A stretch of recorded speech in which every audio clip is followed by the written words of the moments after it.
J'essaye, hein. Mais là c'est de l'impro total. Flash interview, Anaëlle, scientist en chimie analytique, première.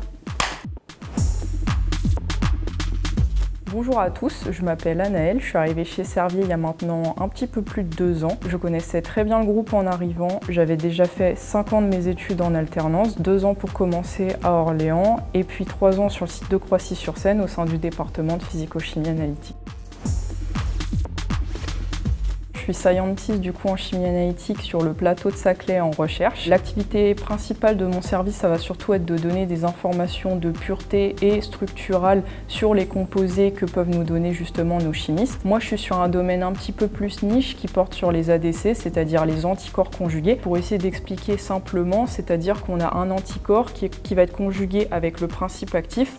L'anticorps, il va jouer un peu un rôle de bus, c'est-à-dire emmener par exemple des étudiants, dans notre cas c'est le principe actif, d'un point A à un point B directement à la cellule tumorale afin d'éviter d'avoir des effets secondaires indésirables. Et moi, mon objectif en fait, ça va être d'être capable de quantifier ce principe actif qui est non lié à l'anticorps et qui, au-delà d'un certain seuil, pourra générer des effets de toxicité justement en vivo ou chez le patient.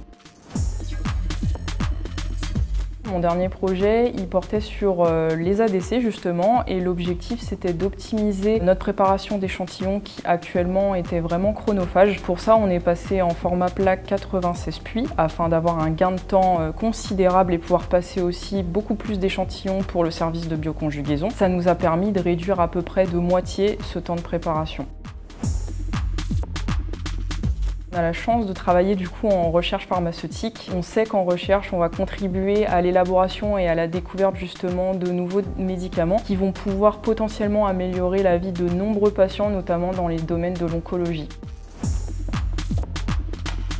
La rigueur, parce que dans un domaine comme la chimie analytique, on a vraiment besoin d'être précis et minutieux dans ce qu'on entreprend. La deuxième compétence clé, ce serait la curiosité scientifique, puisque dans un domaine comme la recherche, on a vraiment besoin de faire preuve de créativité et d'être source d'initiative aussi dans ce qu'on entreprend, surtout dans les sciences, qui est un domaine en constante expansion. La troisième compétence clé, je dirais que c'est la persévérance, puisque justement en recherche, on va être amené à mener tout un tas de tests qui vont parfois pouvoir échouer, pas tous, mais certains.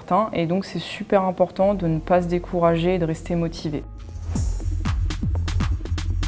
Je dirais que c'est le chat en chimie analytique. Encore une fois, ça rejoint le fait qu'on a besoin d'être rigoureux et que le chat, c'est un animal qui va faire preuve de dextérité et de minutie dans tous ses déplacements. Du coup, je trouve que c'est vraiment un animal qui est intéressant dans ce qu'on fait au quotidien. Petit élément perso, je dirais même que je suis un chat noir parce qu'il m'arrive beaucoup de malheurs au laboratoire et même côté informatique, mes collègues s'en souviendront.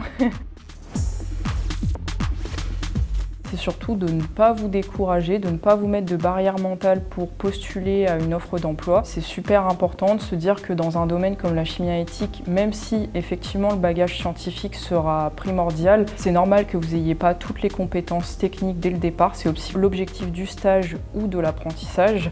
Donc vraiment, pas de barrière mentale, on postule et on ose.